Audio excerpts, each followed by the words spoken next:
Cara, o tanto de gente que te conhece, olha, eu vou te dizer. Todo mundo É, falou, mandando mensagem, falou: Nossa, o Thiago vai estar lá, ele é muito gente boa, que cara tranquilo de lidar. Olha, parabéns, legal. viu? A gente, a gente sabe que o cara tá no caminho certo, escutando o que falam dele, né? Falaram muito bem de você, viu? Ah, bacana, cara. Bom dia para todo mundo aí, né, que está entrando. Tô vendo aí muita gente entrando também. Obrigado, Thiago. Eu que sinto aí bem feliz, né, de estar podendo falar um pouquinho do trabalho, né, nosso. E a área de excelência operacional, que é uma área que eu também gosto bastante, né? Eu vim da... Acho que o conhecimento está muito voltado porque eu já trabalhei um pouquinho na produção. Então, você acaba sendo bem Hum. conhecido quando trabalha na produção. Mas a área de excelência operacional é uma área muito bacana também e eu espero poder contribuir um pouquinho com quem já está na área, com alguns insights, né? E para quem não está na área, para conhecer um pouquinho mais a área, né? Show de bola. Pessoal, hoje, para aqueles que estão entrando aí agora, o tema da nossa live vai ser os desafios da área de excelência na indústria farmacêutica. E para isso nós convidamos aí o Tiago do Bem, que trabalha em uma das maiores indústrias farmacêuticas aí do país.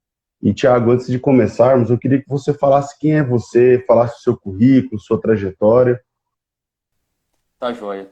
Bom, Thiago, eu sou farmacêutico, né? Primeiro ponto, né, de formação, e vim trabalhar aqui em Anápolis já tem uns quase 15 anos, né? Comecei trabalhando na área de produção, e aí lá na área de produção eu aprendi muito, né? Eu fiquei aproximadamente aí cerca de quase uns 10 anos mais ou menos trabalhando nessa área. E depois eu acabei migrando para a área de excelência operacional, né? A área de excelência operacional, no primeiro momento, mais voltada para a própria produção mesmo, ou em operações. E agora, recentemente, eu estou na cadeira de gerência de excelência operacional, só que voltada para as áreas técnicas, né? Acho que a gente vai falar um pouquinho disso no decorrer da live aí.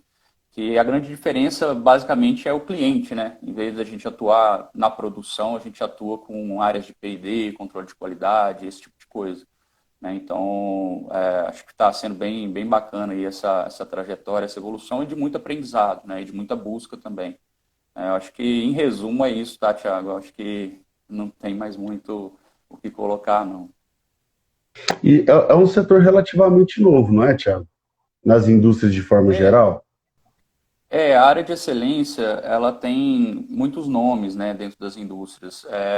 Algumas indústrias chamam de excelência operacional, outras indústrias chamam de OPEX, outras indústrias chamam de áreas de otimização.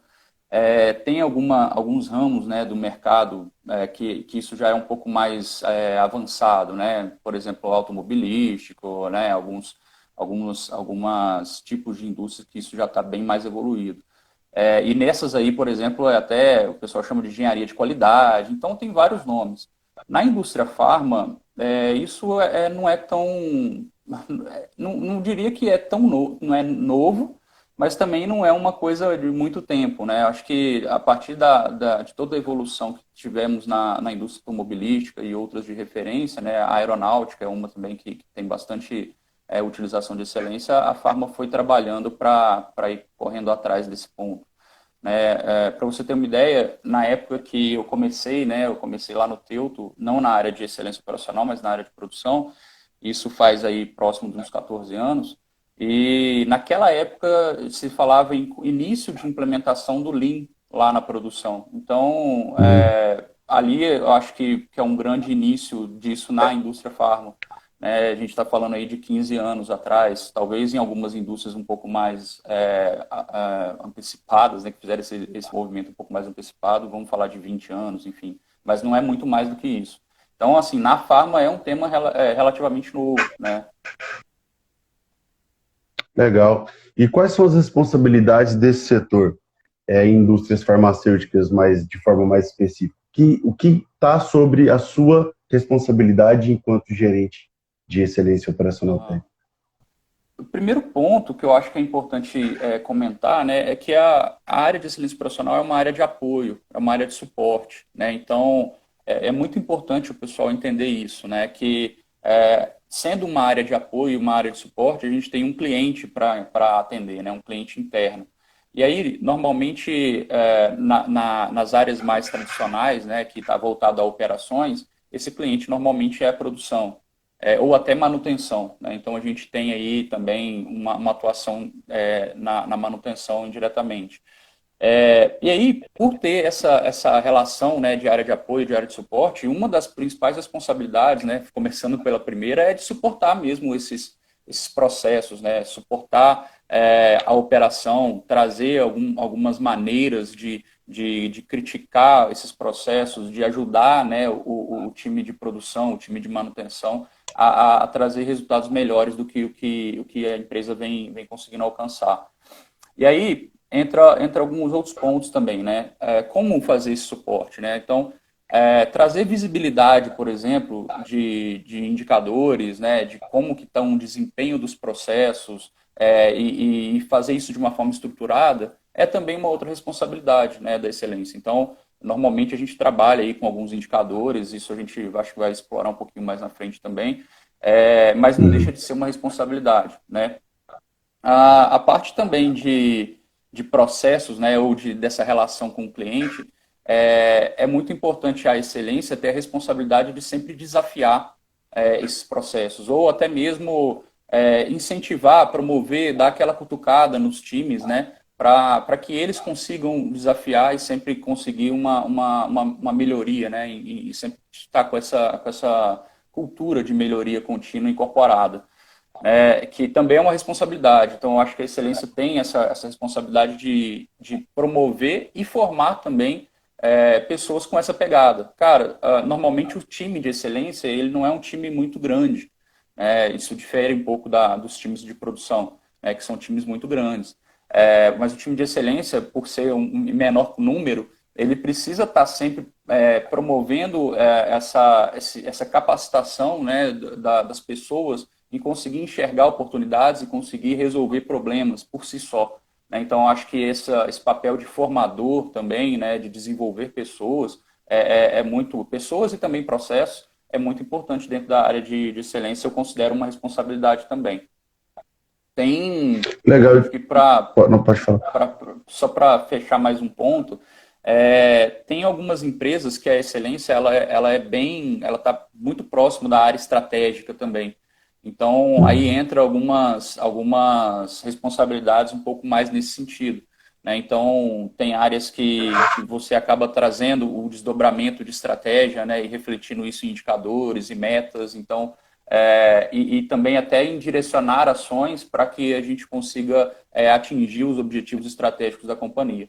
Então, tudo isso, né, eu acho que de forma mais resumida, tem algumas outras responsabilidades, mas eu acho que de forma resumida, essas para mim são as principais. Eu achei legal quando você fala que ela desafia os processos, né? Então, Sim, nesse desafio de processos, você precisa ter uma relação muito próxima, então, com o setor produtivo, aí no caso o João, né, que está aí até nos prestigiando. O João fez uma live incrível sobre os desafios do setor produtivo também. Então, um setor que está muito alinhado mais ali com o setor produtivo, é isso? assim, vamos dizer, mais alinhado com o cliente, né? Acho que a parte de experiência no processo, né? Se você está trabalhando numa excelência operacional que tem o cliente produção como principal, uma das coisas até que a Ive comentou aí, né? Que a experiência nesse processo de produção é um diferencial, é importante você saber, até para você conseguir entender, né, o seu cliente e propor soluções mais próximas da realidade, né, ou mais fáceis de serem implementadas. Então, é muito Uhum. importante ter esse conhecimento do processo. Agora, não necessariamente só de produção, né, igual hoje mesmo, na posição que eu estou atuando muito mais com a área de P&D, controle de qualidade, garantia de qualidade, do que de produção. Então, é importante você se colocar no lugar do cliente para conhecer esse processo e trazer propostas, né, de soluções que são adequadas à realidade dele. Esse eu acho que é o ponto de desafiar também os processos, né? Porque, às vezes, a teoria é uma coisa, né? A gente sabe muito isso, que a teoria é uma coisa e, às vezes, a prática ela precisa ser adaptada, né? Para a gente conseguir ter o resultado esperado e atingir os melhores pontos aí. Legal. E uma das perguntas, e inclusive já quero deixar aí o convite para vocês que estão nos assistindo, se vocês quiserem mandar perguntas, basta mandar nessa interrogação que tem aí ao lado de onde vocês comentam, ou pode mandar aqui também, que nossa equipe está aí de olho e vai me mandando aqui as perguntas. Então não perca a chance de tirar todas as suas dúvidas aí com o Thiago. E uma das perguntas que fizeram, cara, é sobre o perfil de formação e o perfil técnico das pessoas que trabalham nesse setor. Então, eu queria que, se possível, você desmembrasse essa pergunta em duas. Primeiro, qual é a formação que você prefere para essa área? E escolher dessa formação, seja engenheiro, seja químico, seja farmacêutico, enfim, qual é o perfil que essa pessoa tem que ter para se dar bem na área de excelência? Legal, cara. Já tinha até mais ou menos pensado nesse desdobramento. Porque, normalmente, a área de excelência operacional, ela é uma área multidisciplinar. Então, ela recebe vários tipos de formação, né? Então, quando eu trabalhava na excelência operacional voltada à produção, a gente tinha no time engenheiros de produção, engenheiros mecânicos, elétricos, administradores, químicos, farmacêuticos, pessoal que faz biomedicina, tem algumas outras áreas de formação que estão sendo chamadas agora, como estatísticos. Então, assim, é uma área que admite uma gama de formações, né? Mas o mais importante que eu vejo, ainda, só mais um ponto, né? Na indústria farma, né, ela abre um pouco mais ainda esse leque, né? Não é tão comum você ver farmacêutico na área de excelência operacional ou químico nas indústrias mais tradicionais que iniciaram todo esse movimento de qualidade, né, de excelência. Mas na farma tem todo esse leque, né, toda essa amplitude. Agora, eu acho que o mais importante não é tanto a formação. Lógico que a formação contribui em alguns aspectos, né? Para cada tipo de curso, você já sai com uma bagagem que vai estar mais adequada ao que a gente vai acabar trabalhando na excelência. Dar um exemplo simples aqui de uma formação, por exemplo, de engenharia de produção. Muito do que a gente trabalha na excelência são ferramentas, são métodos, são conceitos, né, que no curso de engenharia de produção já é abordado, né, mas não é só isso, né, lógico. Então, por isso que eu acho que o perfil é mais relevante, tá, do que até mesmo a formação. E a formação também se aprende, né? A gente hoje está muito na moda de falar de hard skills e soft skills, né? Então, a gente tem essa questão. Então, assim, para perfil, cara, o que eu destacaria, tá? Tem que ser um profissional curioso, né? Eu acho que esse é um ponto muito importante. Curioso no sentido de ter uma possibilidade de desafiar o processo, de querer entender, de querer saber por quê, de querer melhorar, né? Essa busca sempre constante por excelência ou por novos patamares de trabalho, né? Vamos dizer assim. E nesse contexto também, a criatividade ela tem sido uma coisa que tá sendo uma tendência, né? Está cada vez mais crescente a busca de profissionais que tragam soluções criativas.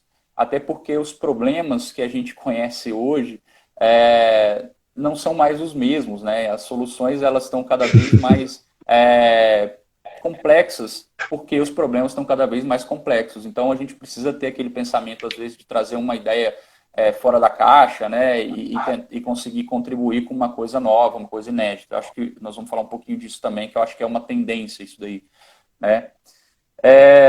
Algumas características também relacionadas à própria relação que eu comentei antes de cliente, né, cliente, fornecedor e tal, a parte de comunicação, a parte de ter essa questão de relacionamento e também, em alguns pontos, até uma certa liderança. É lógico que assim, né, Thiago, tudo isso que eu estou falando é exigido em níveis diferentes, de acordo com a hierarquia, né?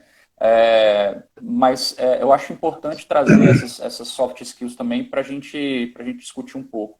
E aí, por que, né, comunicação e relacionamento? Isso já é um pouco mais óbvio, vamos dizer assim, porque a gente tem uma relação com o cliente, e a área de excelência operacional ela acaba também atuando não só restrita a uma área, ela acaba fazendo ponte com várias áreas, né? Então, às vezes, você tem um projeto de melhoria que você vai ter que ter um apoio ali do time de produção, mas você também vai ter que ter um apoio do time de PCP, vai ter que ter um apoio da manutenção, vai ter que ter um apoio em várias áreas, né? Às vezes é uma questão de embalagem, na área que eu estou mesmo hoje, pô, se eu tenho atuação junto com P&D, às vezes a gente tem que olhar uma parte de estabilidade, a gente tem que olhar uma parte de controle de qualidade, enfim. Né? Então, esse relacionamento, essa comunicação é bem legal de se ter para essa área de excelência, né? E aí, assim, falando um pouco de liderança,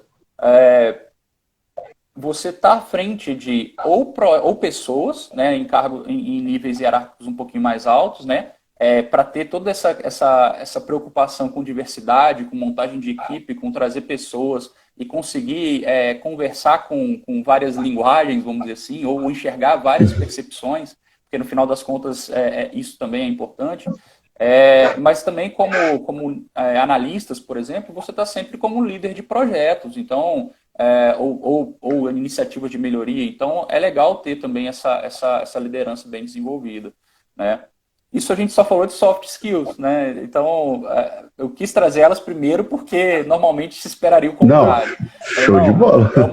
é uma área técnica, então vamos falar de Excel, vamos falar de ferramenta, vamos falar de Fala de método, vamos Excel, falar é de ótimo. tudo que é preciso. Né? Então, assim, isso eu acho que facilita, tá, Thiago? Lógico, pô, você não precisa ser um programador de Excel, apesar de eu conhecer muita gente que trabalha nessas áreas que tem um conhecimento super avançado. Mas, assim, eu acho que não seria o principal. Né? A gente tem que ter aí, o conhecimento técnico não pode ser um limitante para você propor uma solução. Eu acho que a grande sacada é essa. Né? Então, assim, se você está trabalhando num problema, numa iniciativa que você percebe que está te faltando algum conhecimento técnico, cara, vai buscar, né? Vai trazer. E por isso que eu falei que essa curiosidade, essa busca por aprendizado tem que ser constante dentro da área de excelência. Tá? Aí, assim, de hard Show. skills, né? O Excel ajuda, ter conhecimento de algumas ferramentas da qualidade ajuda. Então, assim, a ferramenta de qualidade, na hora que você trabalha um método, né, qualquer que seja, um PDCA, um Kaizen, qualquer que seja, né, uma metodologia, querendo ou não, ela é um apanhado de ferramentas. E aí você já entender essas ferramentas facilita, né, adaptar para qualquer método, qualquer forma de atuação que você tiver. Eu acho que isso seria, talvez, algumas coisas aí primordiais para quem quer ingressar nessa área. Eu acho que também, eu não sei se eu posso adicionar isso, Thiago. Eu imagino que ter também, tá muito na moda também falar sobre isso, né? Sobre inteligência emocional, assim como soft skills e hard skills.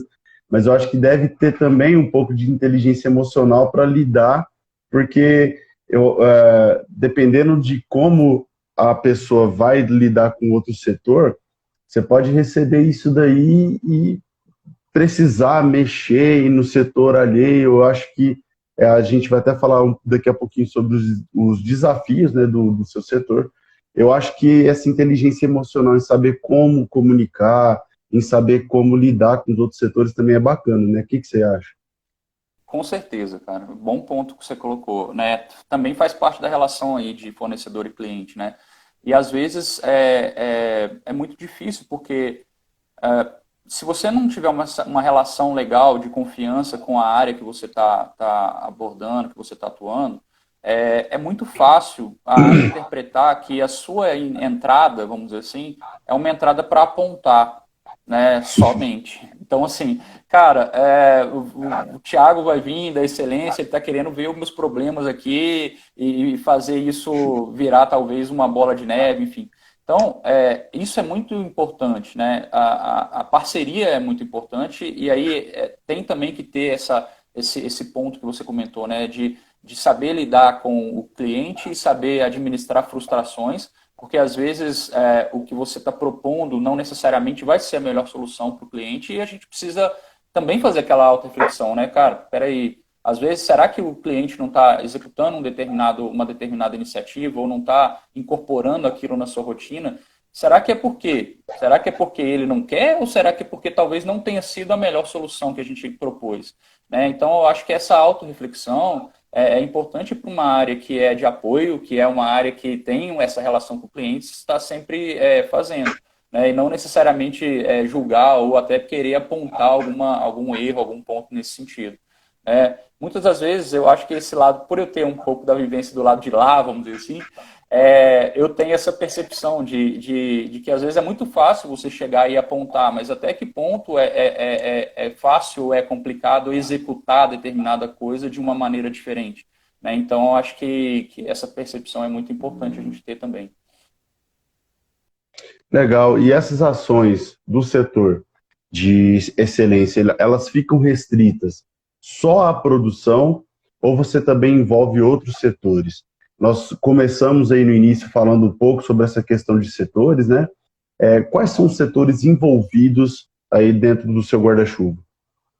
Cara, hoje eu acho que assim, a gente lá na companhia, né, que a gente trabalha, a gente tem hoje duas excelências operacionais.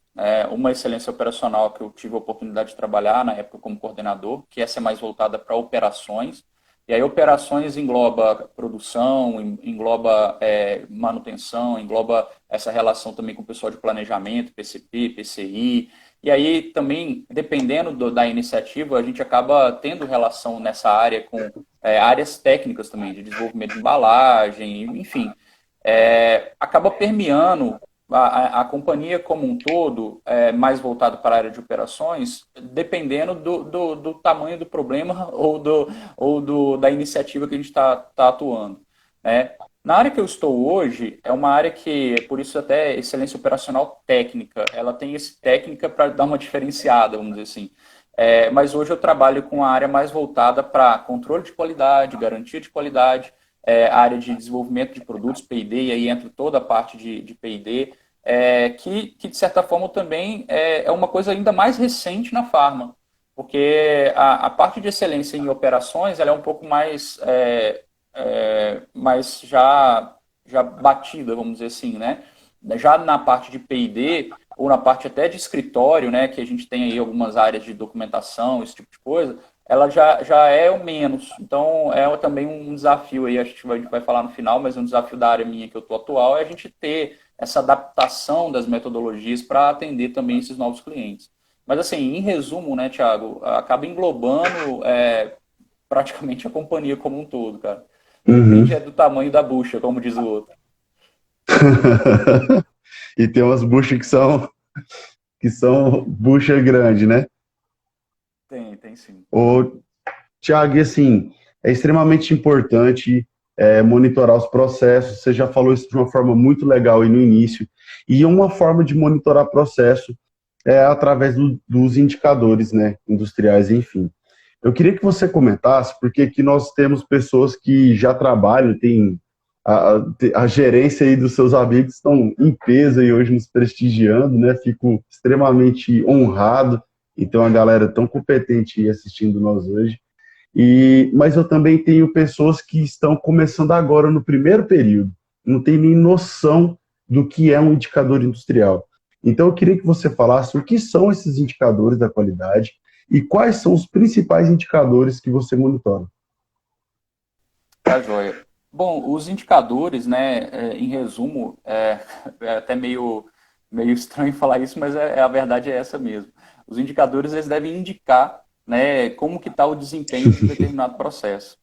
Então, assim, para que você faz a utilização, né? Quando você trabalha um mapeamento de processo, você define ali dentro daquele rol de processos, né, dentro daquele fluxo, que tem alguns processos que eles são mais importantes, né, vamos dizer assim, do que outros, no sentido de talvez serem mais restritos, vamos dizer assim, né, terem menor capacidade ou atender de uma forma não tão ideal quanto se esperava, né? Então, normalmente, nesse mapeamento inicial, a gente acaba direcionando um maior controle sobre esses processos chaves.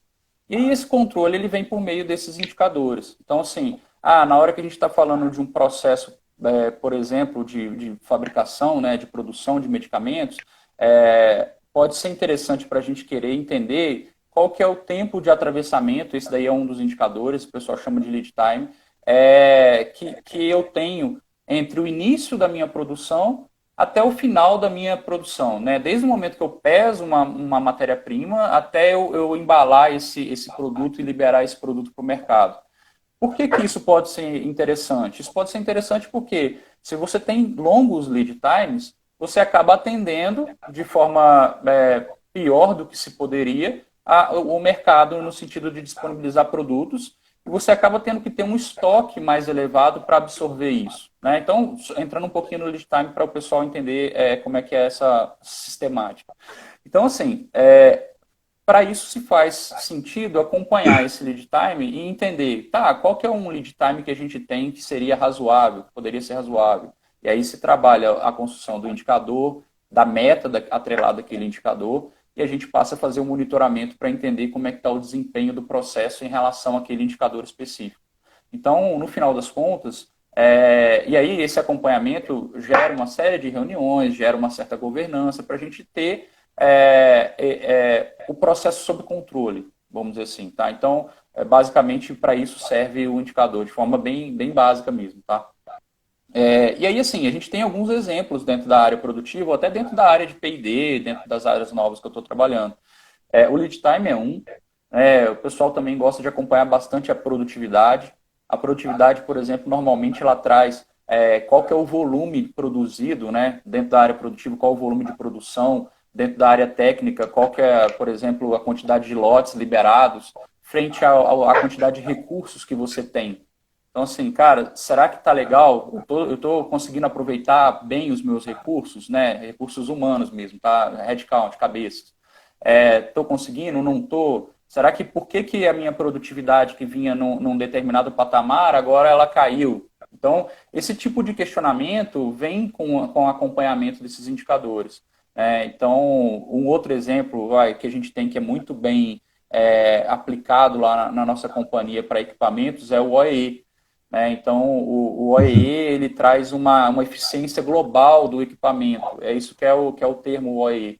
Né? E ali você consegue entender se você está extraindo toda a eficiência possível daquele equipamento, daquele recurso, daquele maquinário. Então, assim, são vários os indicadores e normalmente o acompanhamento deles está atrelado a algum resultado, né, do negócio. E é justamente, e aí, assim, esse acompanhamento acaba gerando reuniões, acaba gerando governança e acaba gerando também iniciativas de melhoria. Então, assim, na hora que a gente vê um indicador fora da meta ou fora do patamar ideal de trabalho, cara, peraí, será que não vale a pena a gente entender por que isso está acontecendo, traçar uma estratégia, um trabalho de melhoria para a gente voltar com ele para o nível esperado? Então, é mais ou menos para isso, tá? Bem de forma geral que servem esses indicadores. Olha, pessoal que está assistindo e não conhece o que é o OEE, vale a pena estudar, porque é uma ferramenta, assim, nossa, muito importante, né, Thiago? Dá para você ter Ela, resultados ali muito bacanas, e é gráfico, né? Você vê ali e consegue extrair todas as informações de forma muito rápida, né? sim, tem gente que não está assistindo aí que é PhD nesse assunto aí. O pessoal faz isso, está super alinhado aí nessas análises, enfim, busca também melhorias em relação a isso. E o OE também ele é um indicador que ele é utilizado para equipamentos, e aí na produção isso é muito claro, né, a finalidade, e no controle de qualidade, por exemplo, a gente já utiliza. Então, assim, não só equipamentos produtivos, mas, por exemplo, HPLCs, CGs, isso também é possível de se utilizar esse indicador, né? Então, é um indicador também que é bem interessante para quando se fala em equipamentos.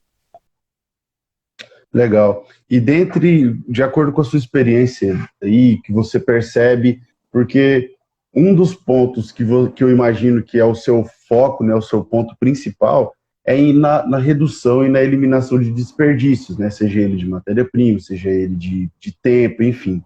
Quais são os principais desperdícios que você observa assim na indústria de forma geral? Cara, tem um conceito bem teórico que está relacionado já a alguns desperdícios tragos no Lean, né? Que eles relacionam aí 7 desperdícios, e hoje a gente fala já de um 8º desperdício. Normalmente, esses desperdícios eles são encontrados, em linhas gerais, em todas as áreas e em todos os tipos de negócio também. Que está relacionado a, por exemplo, transportes inadequados de materiais ou movimentação de pessoas. Tem outros desperdícios relacionados a defeitos, né? Então, a gente fala sempre que a gente brinca às vezes lá na área, né? Que começou com é problema, né? Retrabalho, reprocesso, né? Revisão às vezes. Então, assim, começou com já vamos abrir o olho aí para ver se a gente não consegue ajustar alguma coisa. Né? Mas nesse ponto, nesse aspecto também, né, a gente tem muita coisa. Tem uma parte relacionada a processamentos inadequados, então às vezes você tem algumas atividades que elas podem ser excluídas, né, ou não precisaria de ter aquela atividade, e a gente acaba que em alguns processos o pessoal coloca, né, para ter, de certa forma, até talvez uma segurança maior, mas a gente vê que isso não agrega tanto valor. E tem uma talvez que seja a principal, que até na base teórica o pessoal comenta muito, que é o excesso de produção. Porque o excesso de produção acaba gerando todas essas outras. Né? Então, se você tem muita produção, muito excesso de produção, você acaba gerando o WIP. O WIP eu não falei, né? O Work in Process, né? Que são também produtos entre etapas, entre processos que estão ali aguardando, né? Estão esperando um processo posterior. Então, você acaba gerando o IP, você acaba gerando retrabalhos, né? Probabilidade maior de retrabalho por ter talvez uma falta ou uma certa desorganização no fluxo, movimentações desnecessárias, transporte às vezes de material, enfim, gera basicamente todos. E um dos que o pessoal tem falado muito ultimamente é o desperdício relacionado à má utilização do capital humano. Então, assim, a gente às vezes percebe algumas atividades, vou dar um exemplo, tá? Que já percebemos. Às vezes você tem uma atividade que não agrega tanto valor, ou até agrega algum valor, mas menos, sendo executadas, por exemplo, por uma posição alta, um nível sênior, um nível de coordenador, um nível gerencial. Então, assim, cara, será que aquela atividade deveria estar sendo executada mesmo por esse nível, né, gerencial ou nível de coordenador, que deveria estar, talvez, focado em algum outro tipo de atividade, ou algum outro tipo de avaliação, né? Então, às vezes, se trabalha com juniorização de atividades, né? Enfim, para adequar esse tipo de coisa. E assim, e ainda dentro do capital humano, né? Esse ponto de aproveitar melhor as habilidades de cada um dos componentes da equipe, né? Que está muito voltado também com o conhecimento, com a liderança e tudo mais, é importante, né? Porque você consegue, às vezes, agilidade, você consegue um melhor resultado se já tiver algumas pessoas que você tem como referência ali. Então, isso também está dentro desse aproveitamento do melhor do capital humano, né? Agora sim, Thiago, um ponto que eu acho muito importante em relação a desperdício não é nem quais são os desperdícios, mas é a forma de enxergar os desperdícios.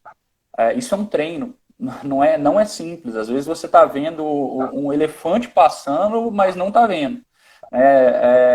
Então, assim, acho que essa capacidade, e está muito voltada à questão da análise crítica, né, da criatividade, enfim, é ainda mais importante do que você ter já os desperdícios nas áreas, nos processos. É saber enxergar e saber criticar que aquilo ali pode estar sendo feito de uma outra forma, ou ali tem, de fato, uma atividade que não agrega valor, enfim.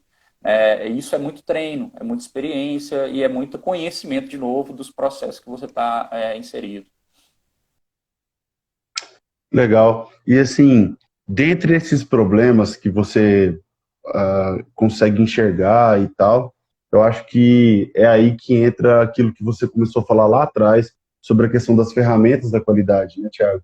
E assim, Sim. uma forma de resolver esses problemas ou enxergar, melhorar essa visão. Achei legal sua analogia aí com o elefante, porque é exatamente isso, né? Eu estava até anotando aqui para comentar, porque às vezes tem um problema e você está tão acostumado a estar imergido naquele problema que você não o enxerga, né?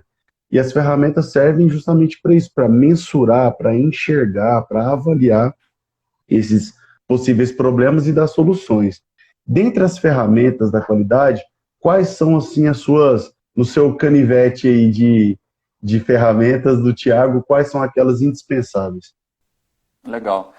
Antes até de falar um pouquinho delas, a parte de ter o olhar treinado para enxergar oportunidades é legal e é por isso até que é importante ter a diversidade no time, porque a perspectiva de visão é diferente. Né? Então, assim, às vezes você vai ter um cara que tem uma visão muito voltada para processo ou que tem um conhecimento muito grande da área produtiva e que para ele já é comum não enxergar, vamos dizer assim, algumas oportunidades. Só que aí, de repente, vem um cara lá que é administrador, não conhece nada do processo produtivo e fala, putz, mas espera aí, isso aqui tá estranho, não tá?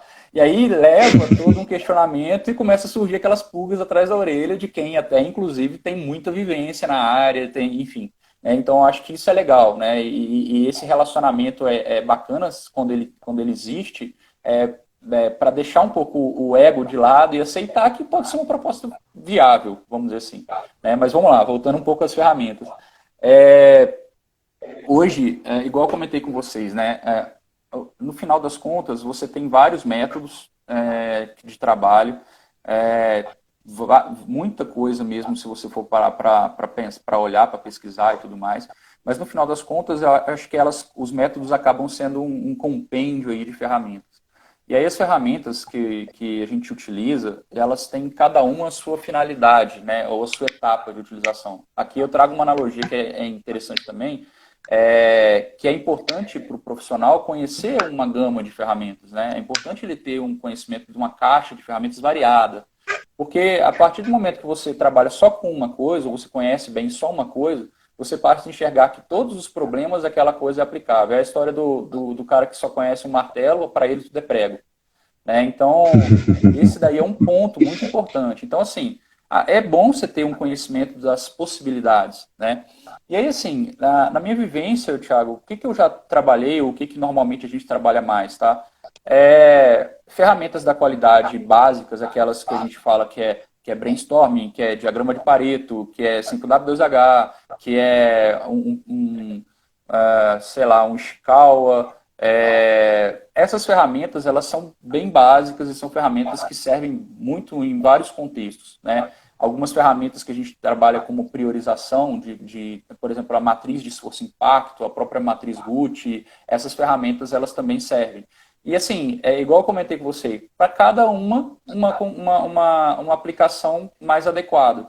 Então, um brainstorming, por exemplo, né? Pô, o brainstorming ele é muito aplicado quando você está começando a estruturar um trabalho, você quer entender quais são as oportunidades que estão numa área, ou até mesmo lá na fase de análise, né, de avaliação de como que você está fazendo, algumas possíveis soluções, algumas possíveis propostas para aquele problema que já foi analisado, já foi evidenciado. Né? Então, isso é importante trazer, né? Então, você vai falar o diagrama de Ishikawa, né? Ele também é conhecido como diagrama de causa e efeito, e ele é utilizado nessa avaliação preliminar também, né? De trabalhar, investigar quais as relações de causa e efeito, o que de fato é causa raiz. Então, ele ajuda muito nessas etapas preliminares de planejamento. E tem várias outras ferramentas, tá? E elas acaba que englobadas num método, né? O 5W2H, por exemplo, é muito utilizado para plano de ação e por aí vai. E elas são englobadas no método. Então, você tem um método que hoje a gente trabalha muito lá na área de excelência operacional produtiva, eles trabalham muito com a A3, né? A ferramenta A3, que para trazer uma visão única de uma atuação de um Kaizen, né? De um projeto de melhoria. Na área que eu atuo hoje, a gente trabalha muito com PDCA, que aí você acaba fazendo um compilado de todas essas ferramentas e tem as etapas que você vai acabar utilizando ela de uma forma mais eficiente ou menos eficiente. Que acontece também de repente, você usar uma ferramenta inadequada para um problema inadequado. Né? E hoje, ainda falando de ferramentas, a tendência que a gente vê é que a coisa fique cada vez mais ágil. Né? Então, na hora que você vê aí projetos antes a gente tinha o PMBOK como referência. Hoje a gente tem o Agile, o Scrum, né? que é um contexto de trazer uma prototipagem, de trazer um resultado um pouco mais rápido. A mesma coisa que a gente tem falado aí de outros exemplos, né, que a gente vê de, por exemplo, você tem o Kaizen, né, o Kaizen ele tem várias interpretações de Kaizen. Então você tem um Kaizen que é um modelo padrão, mas você tem um evento Kaizen, uma semana Kaizen ou Smart Kaizen, que também traz para um cronograma um pouco mais rápido, mais ágil. Então, assim, tem essa tendência também, que é uma coisa que eu vou falar um pouquinho para frente, de se buscar ferramentas que vão trazer uma prototipagem, vamos dizer assim, porque agora, como os problemas são mais complexos, às vezes o método não vai ser tão suficiente, a gente vai precisar testar algumas coisas, né? Então a gente precisa ter um método para testar isso e conseguir extrair informações desses testes, né? Eu acho que essa é uma tendência natural aí que a gente tá vivendo, tá? E aí, assim, são várias as ferramentas. A gente não falou aqui, mas tem uma outra também que é um conjunto é um método também, que é o DMAIC, que utiliza algumas ferramentas estatísticas. O DMAIC, ele é utilizado lá no Six Sigma, né? É excelente. E aí é para problemas um pouco mais, vamos dizer assim, com maior volume de dados, um pouco até mais complexos, uma relação causa-efeito não tão clara. Enfim, você faz algumas análises um pouco mais complexas para elucidar esse tipo de coisa. Mas assim, se a gente for falar de ferramenta, cara, a gente vai ficar aqui o resto do dia, vamos dizer assim. Cara, esse é um assunto que eu gosto demais, demais mesmo, assim. E eu concordo aí com o Fabão. Ele falou, ó, Thiago é uma enciclopédia. E não tem como ser diferente, né, Thiago? Porque eu achei legal que você falou, olha, quem só conhece martelo, tudo é prego. Se o cara não conhece várias ferramentas, ele fica tendencioso a só usar aquele tipo de ferramenta e não ter resultados tão interessantes, né? E Sim, agora sim. fica uma dúvida assim. Beleza, é legal, você já cativou aí a galera com a área de excelência, mas você trabalha em uma empresa que é conhecida pelas pessoas que estão de fora como uma empresa que tem uma excelência, se é que podemos falar assim, tem qualidade em todos os seus processos. Mesmo assim, é possível. O que você pode fazer, melhorando a pergunta, né? Como fazer para melhorar processos que já estão há tanto tempo consolidados e já estão bons? Porque os processos que você melhorou talvez em 2019, você não melhorou em 2020 porque foi para um novo nível, né? Como que você faz para melhorar processos que já estão consolidados, que já têm qualidade? É Cara, possível? eu acho que aí é possível, sim. Eu acho que aí é uma questão de ter aquela pulga atrás da orelha de querer desafiar, sempre. Eu acho que essa é uma grande característica de quem está na área. Né? Então, assim, será que esse processo ele é tão consolidado assim? Será que não dá para fazer melhor? Então, o primeiro questionamento é esse. Então, vamos supor, você está com um processo que está atingindo uma eficiência legal, que está controlado, que está ok, mas você tem lá talvez, sei lá, 5 pessoas trabalhando. Cara, dá para fazer com menos? Cara, dá pra gente tirar mais produção, dá para aumentar uma velocidade de uma máquina, dá para a gente trabalhar numa redução de um custo. Será que esse produto ele não pode sair mais barato para a companhia? Será que. Então, assim, esses questionamentos, esse ponto de querer desafiar sempre o processo, ele é fundamental. Não só para quem está na área de excelência, eu acho que para quem está nas áreas também, vamos dizer assim, nas áreas clientes, produção, P&D e tudo mais, eles também têm muito esse olhar, essa visão. Só que pode ser que eles não tenham tanto tempo, vamos dizer assim, né? Não que a excelência tem bastante tempo, mas pode ser que eles não tenham tanto tempo quanto a excelência de estar justamente apoiado nisso, né? Isso daí seria talvez uma parte core da área de excelência e que não é da produção. A produção, por mais que ela tenha que buscar sempre melhoria, o negócio da produção é estar ali no dia a dia fazendo o resultado sair, produzindo com qualidade e tudo mais, né? Então, assim, eu acho que esse desafio é sempre importante. E, assim, a gente vê, às vezes, possibilidades novas. Né? Então, às vezes, você tem também que criticar o processo, a natureza do processo. Por exemplo, eu estou lá num processo que ele é totalmente manual. A primeira pergunta a gente vai falar, cara, beleza, dá para fazer com menos pessoas? Dá. A gente vai lá e monta um projeto para estruturar, para trabalhar com menos pessoas. Cara, Dá para fazer de uma forma que a gente consegue automatizar alguma etapa? Dá, vamos lá, vamos automatizar alguma etapa. Dá para a gente fazer alguma coisa que a gente vai, com o que a gente já ganhou de automatização, aumentar a produtividade, né, a velocidade de um equipamento para conseguir estar entregando mais rápido e tudo mais? Cara, pode ser que dê. E agora, um ponto que eu estou dando esse exemplo mais didático, porque assim, um ponto que às vezes a gente não deixa de questionar é o seguinte, cara, por que a gente está fazendo esse processo? Às vezes, às vezes é por aí, tá? Então, assim, às vezes a gente fica sempre focado na excelência de trazer melhorias incrementais, mas às vezes o desafio está relacionado a uma inovação disruptiva. É até uma tendência que eu ia colocar mais no finalzinho. Então, assim, cara, será que faz sentido a gente está fazendo do jeito que a gente está fazendo? Então, assim, a possibilidade de desafiar o processo, Thiago, ela sempre existe. E, assim, é lógico que vai ficando cada vez mais difícil, fato. Né? Você fala assim, cara, eu tenho um processo que ele já é automatizado, ele já é digitalizado, já tem robotização, já tem tudo que tem, já nem conta mais com mão de obra operacional, ele é todo automático. Lógico que o cerco vai diminuindo, né? Vai chegar uma hora que vai falar, cara, tá difícil desafiar esse processo.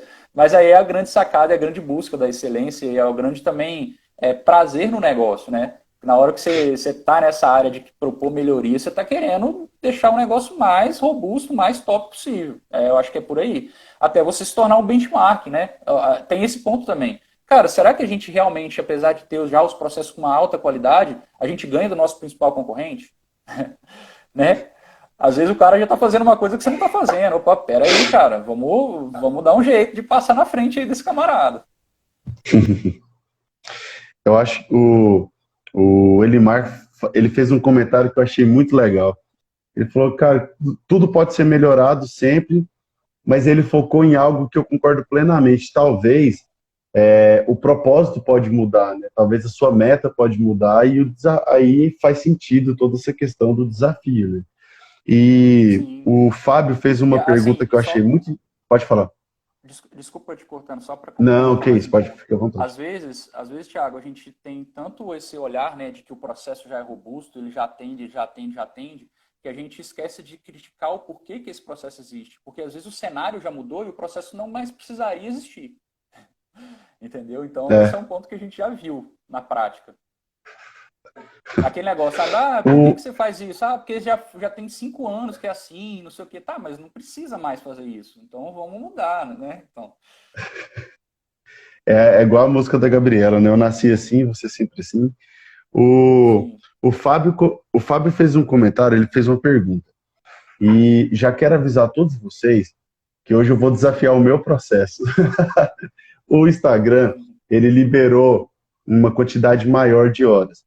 Nós vamos continuar a live. Se cair a live, nós vamos reabrir a live, tá? Uma nova live, para poder finalizar, porque nós temos aqui umas 7 perguntas que mandaram, e perguntas assim excelentes que podem te ajudar aí a trabalhar na área, enfim, tá? Mas você pode falar qualquer coisa, eu te aviso que caiu, tá bom, Thiago? O Fábio fez a Beleza. pergunta: como manter? E eu acho que essa talvez seja a sacada, Thiago. Não sei se você concorda. Como manter motivado o recurso humano para poder trabalhar sempre com alta eficiência?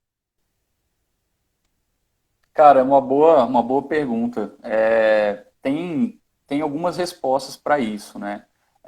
Eu acho que assim, o compartilhar e trazer a esses colaboradores, né, para fazer parte de tudo que tá sendo implementado, que está sendo realizado, parte do resultado, eu acho que é muito importante. Na hora que você mostra o feito, né, você acaba tendo uma motivação a mais aí pro time.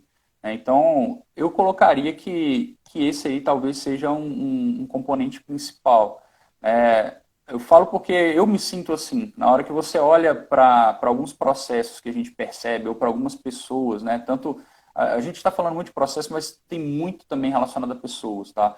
Essa pergunta do Fábio é uma delas mesmo.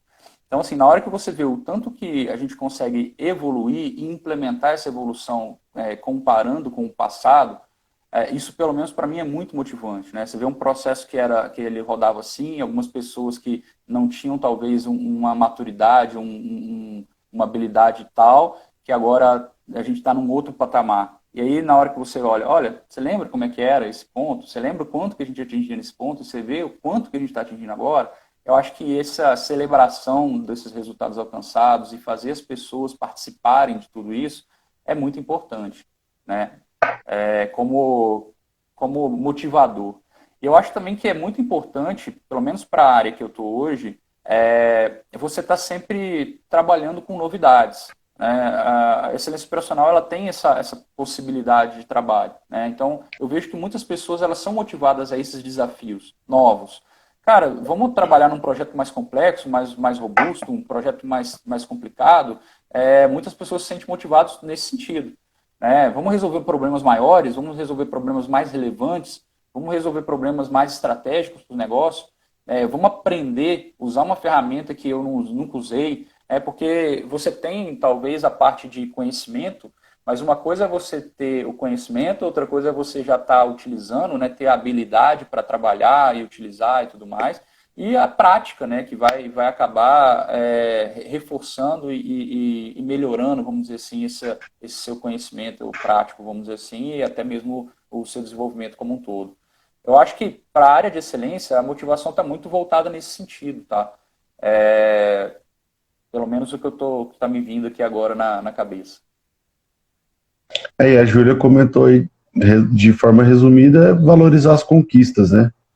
Essas Isso. pequenas. O João falou uma frase que ficou muito marcada assim na live dele. Ele falou, cara, as grandes conquistas são resultados das pequenas conquistas. E pode parecer algo assim muito, sabe, óbvio, mas não é. Tem gente que só deixa para comemorar aquela grande conquista, mas não vai ali valorizando as pequenas, né? E o time espera, cria uma grande expectativa, né? Ou até mesmo o esforço, né? Eu lembro que o João trouxe isso na live também, né? Às vezes você vê que o seu liderado ele se entregou para trabalhar e para ter aquela entrega, enfim. Às vezes pode não ter acontecido da forma esperada, mas só o fato dele se esforçar, dele estar junto como time, dele estar trabalhando para entregar ou para tentar entregar da maneira melhor possível, isso também deve ser reconhecido, né? Então Ah, ele com trouxe muito certeza. isso, né? Não só comemorar os resultados, mas também reconhecer os esforços do time. Eu acho que isso tudo são componentes de motivação, né? Um outro ponto que a gente faz muito na área que eu tô, e isso também, eu não sei se o Murilo tá acompanhando a live aí, mas o Murilo hoje é o meu parceiro lá, coordenador da área minha. Mas a gente faz muito na nossa área a promoção de feedbacks. Eu acho que o João trouxe isso também. Mas, cara, isso é uma ferramenta poderosíssima na hora que você está falando de motivar pessoas e dar oportunidade para eles crescerem, né, para eles entenderem como que está o resultado, né, o resultado tanto de desempenho como de potencial.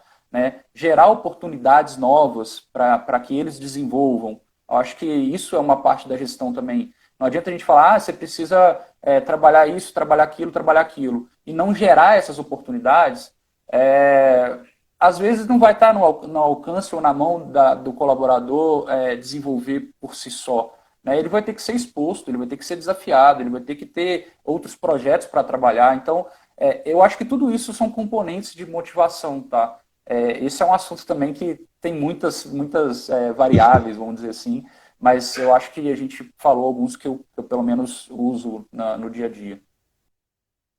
O Murilo a gente estudou junto, cara. Nós estudamos juntos Ele comentou. no ensino médio. Murilo sempre foi um cara muito gente boa. Você tá em boas mãos. O, e assim, Thiago, já que você deu uma explanação, achei muito legal porque foi encaixando, né, assim, toda a história.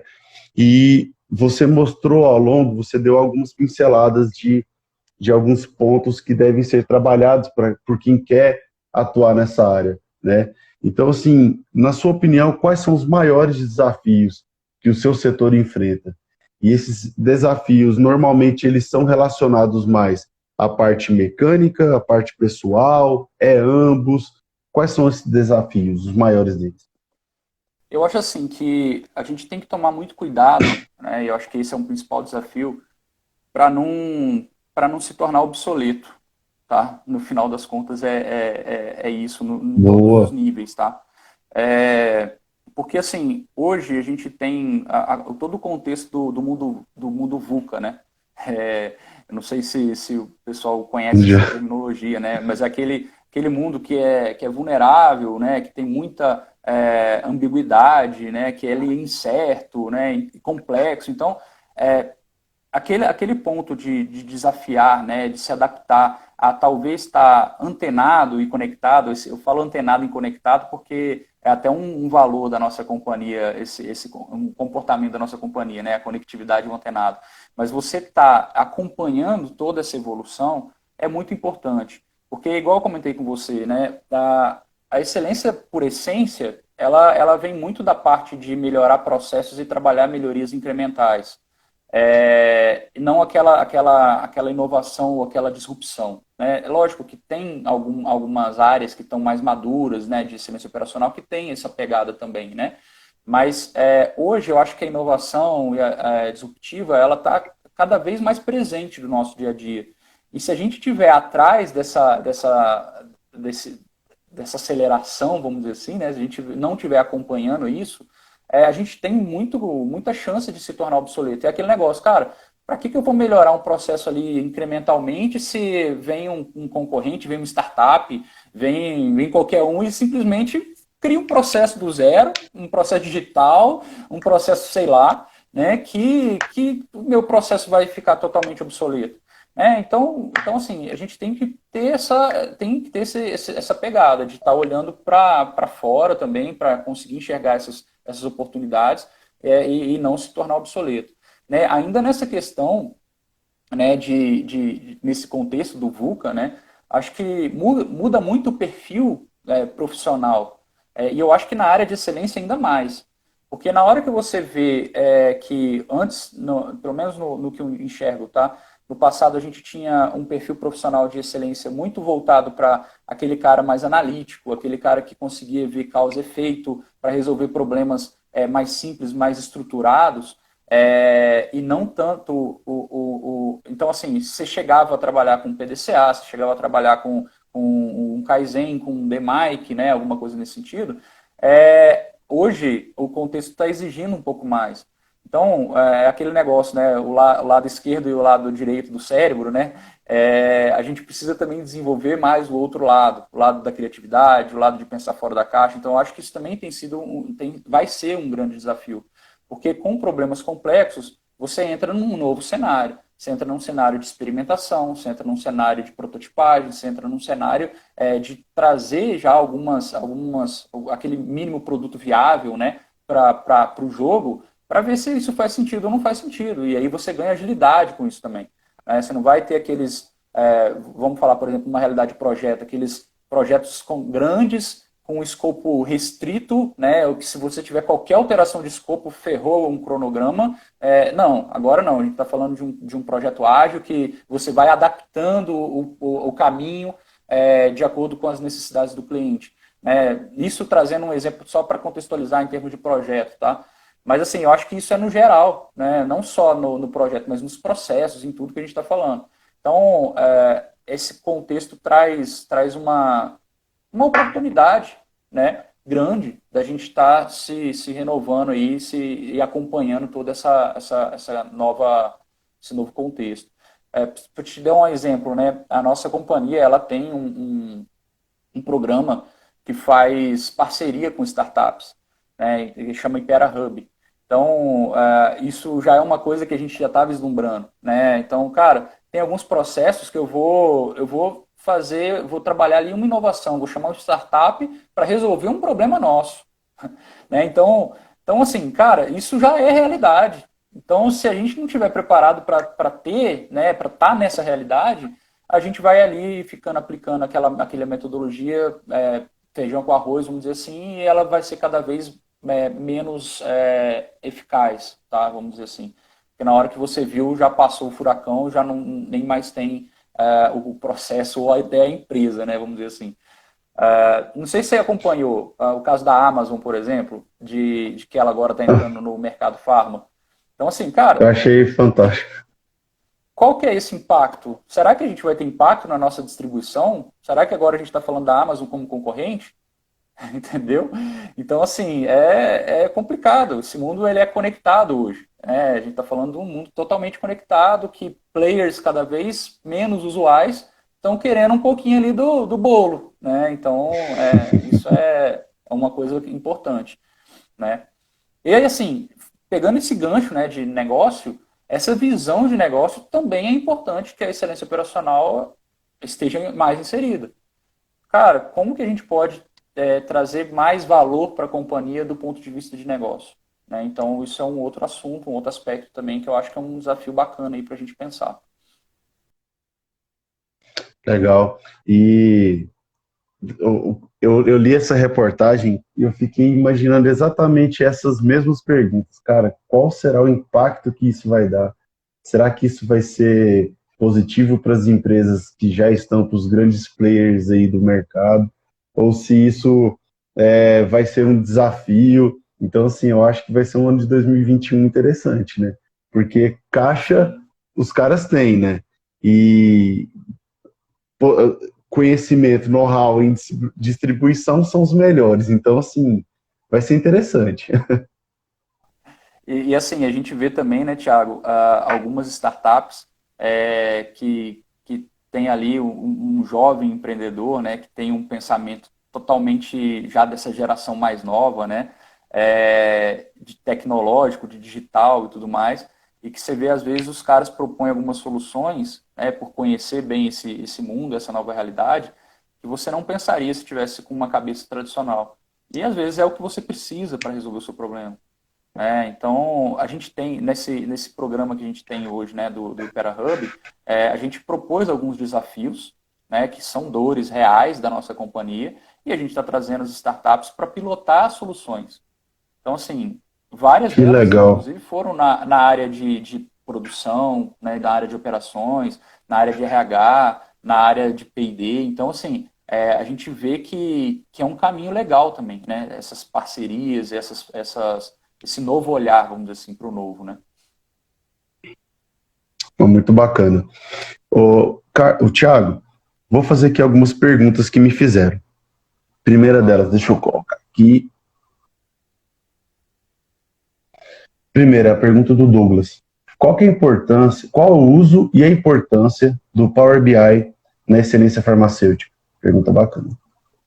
Legal. O que a gente vê, né? Hoje o BI ele é uma evolução do que a gente tinha antes do Excel, né? Antes, na hora que você trabalhava uma visão de indicadores, normalmente era em Excel, né? Todas as companhias elas tinham essa visibilidade para o Excel.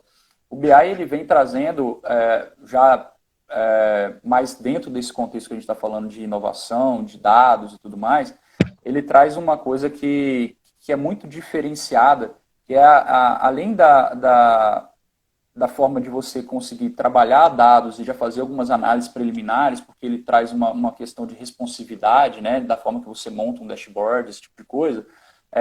Acho que o principal ganho dele é você ter aquele real-time data, né, que o pessoal fala. É tempo real.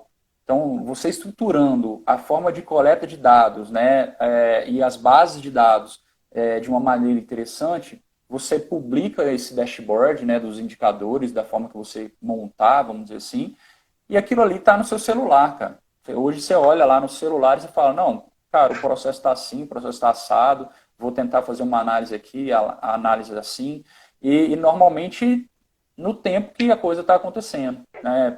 Essas são, para mim, são as grandes principais vantagens do BI. Tá? Ele é bem utilizado e ele está cada vez mais sendo utilizado. Né? Então, assim, tem muitas áreas que a gente vê que ainda estão trabalhando com Excel, né, e esse tipo de coisa, que é o que a gente tinha até então, mas a parte do BI está sendo bem explorada. Não só para a gente internamente, né, trabalhar, mas também algumas consultorias, algumas empresas que oferecem alguns produtos utilizando também essa tecnologia aí de business intelligence. Eu acho que isso é uma tendência, tá? Não só o BI, tá? A gente tem hoje uma tendência de muito relacionada a dados. Então, o BI ele é uma das pernas disso. Na hora que a gente fala de uma tendência de dados, a gente pode falar de de interconexão de dados, de processos, de ter o negócio tudo rápido e conectado, de uma forma assim, por exemplo, eu tenho um processo A e um processo B. Na hora que eu finalizo o processo A, o meu processo B já tem um e-mail enviado, já está disparado, já faz automaticamente se for, sei lá, um processo de compra, de pedido, né, de suprimentos, já faz automaticamente um pedido lá no SAP, já está então ligado com o RP da empresa, que já informa o gerente que tem que aprovar, que faz isso. Enfim, hoje não tem limite para esse tipo de aplicação. A gente mesmo estruturou uma aplicação recente na área que conecta, a gente até batizou o nome dessa aplicação de Conecta. Ele conecta alguns processos, ele utiliza a base de dados no SharePoint e o input de dados você faz no seu celular. Então, você faz um input de dados no celular, ele vai para uma base de dados no SharePoint e depois disso ele é disponibilizado num BI. E aí o BI você tem acesso, tem publicação para todo mundo em tempo real. Então, assim, cara, é uma ferramenta, né, que está sendo cada vez mais tendência aí. Mas tem muito mais do que isso, tá? A gente tem robotização. Às vezes a robotização a gente fala, enxerga aquele robozinho, né? O robozinho mecânico mesmo, trabalhando e tal. Mas tem muita coisa de robotização de sistemas. Então, assim, cara, às vezes eu tenho... Talvez quem trabalha com marketing digital já conheça alguns robôs. Né? Na hora que você tem lá aquelas listas que você faz, manda e-mails automáticos e tudo mais, isso tudo é robotização, né? Mas você tem isso em processos também. Cara, às vezes eu tenho que fazer alguma análise de dados para mandar um resultado, às vezes eu tenho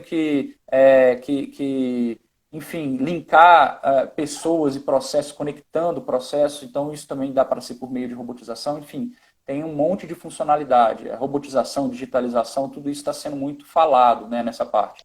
Surgiu até uma profissão nova, tá? Hoje tem o cientista de dados, que está inserido nesse contexto, está inserido em todo esse contexto, de avaliar dados, de entender toda essa sistemática aí. A nossa empresa ela tem uma área hoje, que também foi estruturada, chama Digital. E essa área ela está trabalhando para que a companhia ela passe a ser uma companhia que toma decisões baseadas em dados mesmo. Né? Então, dos dados você tira algumas informações, isso tem toda uma disciplina para isso, né? E a gente toma essas decisões baseadas em dados. Né? O pessoal fala muito de uma companhia data-driven, né? Decidida por dados. Né? Então, acho que é um ponto aí de tendência. Tá? Legal. Deixa eu ver aqui, tá? Lilian. Quais as principais dicas para o cumprimento de tempos dos padrões operacionais? Legal. Esse daí é um ponto que, normalmente, a dificuldade eu vejo que é o seguinte. Primeiro, o pessoal estipula um padrão, né, normalmente. E aí, nesse estipular o padrão, você pode ter ali pode ser, tá, um erro desse próprio padrão, de desenho desse padrão. O padrão tem um método para ser estipulado, tá? Então, você precisa trabalhar aí com algumas amostragens, você precisa trabalhar, vamos dizer assim, desafiando quais os colaboradores que devem ser tomados, né, de tempo para a composição do padrão, enfim. Né? Então, você pode ter um viés de própria criação do padrão. Isso pode ser um dos motivos de você não conseguir que o padrão seja refletido e executado na prática. Tá? Considerando que você tem um padrão que é refletido na prática, né, ele foi bem feito, foi bem estruturado, você precisaria de ter um acompanhamento desse padrão. Porque às vezes acontecem algumas mudanças do processo e esse padrão pode já não estar mais adequado. Então, às vezes, o não cumprimento do padrão está relacionado até ele já estar um pouco mais obsoleto. Eu vejo que muitas companhias eles trabalham muito na elaboração de padrões, mas menos na checagem daquele padrão, se ele é eficiente, se ele está sendo reprodutível e tudo mais. Então, assim, é importante a gente trabalhar também nessa checagem do padrão. Ele é eficiente? Ele está sendo reproduzido? A gente não está colocando aqui um tempo que está fora da realidade? Né? Então, esse ponto de checar o padrão, né, e enxergar se ele de fato é um padrão que dá para cumprir, é importante. Beleza. E aí, nessa checagem, você começa também a enxergar quais são os desvios que você está tendo que estão fazendo com que esse padrão não seja cumprido. E eu acho que a grande chave aí de dicas para cumprimento de tempo padrão é a gente também criticar o padrão, né? E enxergar se por que ele não está sendo cumprido, às vezes pode ser também o próprio padrão, ou às vezes a gente pode estar falando de um problema de processo mesmo, de descumprimento de padrão. Se a gente está falando de um descumprimento de padrão, aí normalmente essa observação ela precisa de uma parceria do cliente, que normalmente é a produção. Cara, vem cá, ó, a gente fez o padrão, ele é execuível e o seu colaborador XPTO, ele não está conseguindo cumprir, tal, tal, tal. Ou porque ele não quer, né, porque a gente também não tá livre desse tipo de situação, ou porque ele também está com uma certa dificuldade e tudo mais. Aí entra toda uma questão de treinamento, né, operacional que pode ser reforçado, e entra toda uma outra tratativa se for o caso dele simplesmente estar querendo não cumprir o padrão. Né? Aí é uma conversa da gestão de produção que normalmente acaba trabalhando esse tipo de situação. Eu acho que, de forma resumida, eu acho que eu consegui dar algumas dicas aí em relação a isso. Tá? Tiago, as outras perguntas, de forma geral, você conseguiu responder? Vou te fazer mais uma. Qual a dificuldade de implementar a excelência operacional em área técnica como garantia da qualidade, onde além de entrega de resultados, a parte de qualidade na entrega é tão importante quanto? Cara, esse daí é um terreno que eu tô pisando agora, recente, tá? Então, assim, algumas das dificuldades eu vou comentar aqui que eu já percebi, outras provavelmente devem vir, mas eu acho que as dificuldades principais é porque normalmente esse conhecimento de excelência operacional ele não é tão difundido nas áreas técnicas. E normalmente a área técnica tende, tá? Isso daí não é uma regra, mas a área técnica tende a enxergar o seu processo de forma mais técnica, tá? Então, assim, cara, eu não tô enxergando o meu processo como processo, eu estou enxergando, às vezes, o meu processo tecnicamente ali, entendendo qual que são os requisitos daquele processo, qual a qualidade do meu output, mas eu normalmente não estou olhando se estou fazendo da melhor maneira possível, quanto que é a minha demanda, como que esse processo está funcionando, dá para fazer melhor, dá para desafiar, né? Então, essa pegada que já é um pouco mais natural na operação, por ter também mais tempo, tá? Eu não estou falando que o time técnico não quer isso, pelo contrário. Ontem mesmo tive um feedback de uma gerente, eu não sei se ela está aí na live, mas a Ellen, ela já teve também algumas lives, a Ellen Pinese, ela comentou, Thiago, a gente precisa trazer essa bagagem de excelência para as áreas técnicas, para eles conhecerem isso e para a gente começar vamos dizer assim, a contaminá-los, né, no bom sentido, com esse pensamento. E aí a gente vai conseguir trabalhar isso. Então, assim, mas naturalmente a área ela não está com essa pegada, com esse mindset preparado. Né? Então eu acho que esse aí é um desafio. A gente, na hora que chega falando de Lean Office para as áreas, na hora que chega falando de produtividade, na hora que chega falando de indicadores, alguns têm, alguns já conhecem, mas alguns não conhecem quase nada. Então, Muitos assim, não aí conhecem. é um primeiro desafio, né, que eu colocaria. E depois de a gente ter esse primeiro encontro, né, essa primeira, vamos dizer assim, superação dessa barreira de conhecimento, vamos dizer assim, eu acho que fica mais próximo, as dificuldades ficam mais próximas do que a gente já tem nas outras áreas, né, que já tem um pouco mais desse conhecimento. Que é de fato aquilo que a gente já tinha falado no começo, né, de ter uma abertura legal, né, e entender a área de excelência como uma área parceira e não como uma área inimiga ou que vai querer apontar, né, e tudo mais. Mas isso é muito relacionado à forma da condução dos trabalhos, né? E a gente também tem que reconhecer que todas as áreas têm oportunidades, inclusive a de excelência.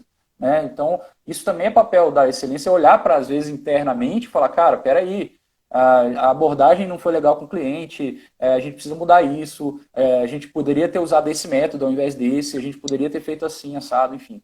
Né? Eu acho que o desafio principal na área de qualidade, respondendo o Fábio aí, né, o Carrijo, num primeiro momento é esse, tá? Trazer todo mundo para o mesmo barco e ter esse entendimento que ele tem, tá? O Fábio tem esse entendimento. A gente já trabalhou juntos na produção, a gente conhece que É Ele tem fera. essa visão. Mas assim, ter essa visão de forma a ser difundida, né, e todo mundo entender isso, eu acho que é uma das principais barreiras. Tá? Mas eu acho que isso também é com o tempo que a gente vai trazendo, com resultados. Né? Então, na hora que a gente começa a mostrar, olha, lembra aquele trabalhinho que a gente fez junto lá? A gente começou a falar umas palavras estranhas, algumas até em japonês e tudo mais. Esse é o resultado. Esse é o resultado aqui que a gente está tendo. Então, assim, o pessoal começa a comprar, e eu acho que isso é natural também de qualquer processo que se inicia, tá? A gente tem uma certa resistência inicial para depois a gente comprar e fazer a coisa acontecer com uma velocidade mais rápida. Legal, Thiago. E para a gente encerrar, eu queria que você desse dicas para quem quer trabalhar na área, quem se interessou e quer seguir a carreira na parte de excelência mesmo. O que que ela deve fazer? Ela deve fazer algum tipo de curso, ou ela deve estudar algum tipo de pós-graduação? Ou qual dica que você dá para quem quer trabalhar nessa área? Legal. Cara, igual eu te falei, né? A formação ela é uma coisa que é importante, mas ela não é primordial, né? Primordial assim, Uhum. vamos dizer, como requisito técnico. Mas ela te ajuda. Então, vamos supor, você tem um cara que é farmacêutico, igual eu. Às vezes o pessoal fala, putz, você tá meio deslocado da sua área, talvez, que seria uma área core, né? Farmacêutico se espera que o cara vá trabalhar lá no desenvolvimento farmacotécnico, no controle de qualidade e tudo mais, e o cara vai caçar produção, vai caçar excelência operacional, enfim. Mas qual que é a ideia? A ideia é você complementar a sua formação, né? Dentro do que a gente discutiu aqui. Então, como farmacêutico, com certeza eu tive que complementar a minha formação com essa parte mais da engenharia.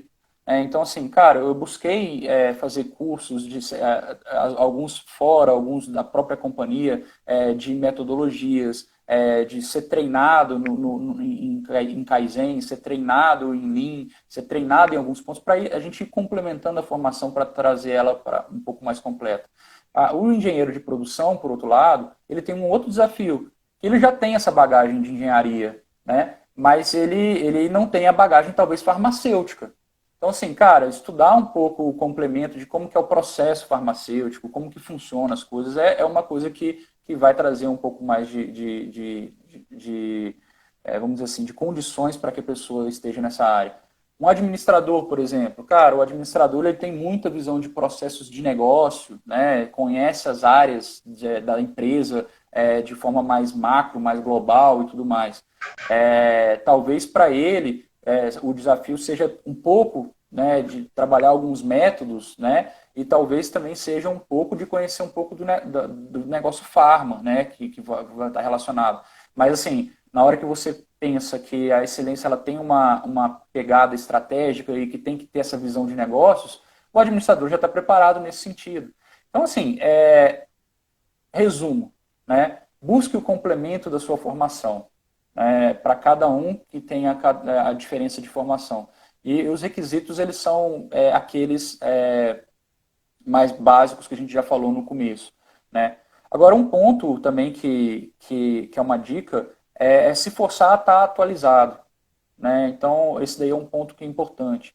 Então, cara, tem que estar antenado, tem que estar entendendo como que está o mercado, tem que estar entendendo como que está a profissão. Então, assim, tem muito conteúdo aí que você pode trabalhar no próprio LinkedIn, em alguns sites, alguns canais, né, que você pode estar usando para estar atualizado. Tem, no caso do Lean, né, a gente tem o Lean Institute Brasil, que é um canal aí, ou traz todo um conteúdo de Lean. Tem alguns também relacionados a projeto, tem alguns relacionados a processo. Então, assim, buscar estar inserido, né, nesse meio é legal, porque te traz alguns insights, às vezes até algumas soluções de alguns problemas que você está trabalhando, né? E faz a diferença às vezes, né? Você tá antenado e tá sabendo o que pode estar acontecendo com o futuro, né? Vamos dizer assim. Deixa eu ver, eu acho que era Mas, mais isso, cara, dessas dicas, né? E assim, tem uma ainda que eu acho que vale a pena falar, que também está meio em moda, mas acho que é fundamental, é o autoconhecimento. né? Então, assim, cara, a gente falou muito de perfil. Então, você precisa se conhecer e falar assim, cara, eu sou mesmo uma pessoa que está querendo desafiar processo, que está querendo, que não está se contentando com pouco ou com a forma que ele está hoje, ou eu sou aquela pessoa que fica um pouco mais de boa, na minha zona de conforto e tudo mais. Cara, não tem problema nenhum você ficar na sua zona de conforto e tudo mais, mas assim, não está aderente ao perfil que a gente tá colocando.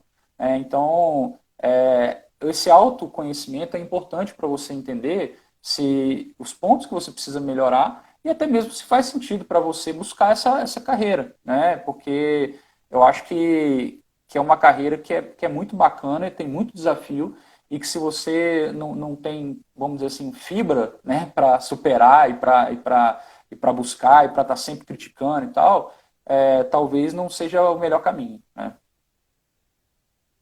Cara, excelente, Thiago. Olha, muito obrigado. A parte do desafiador aí, ó, fiz o teste, fui motivado aí para você, por você fazer o teste. Deu certo, cara, ó.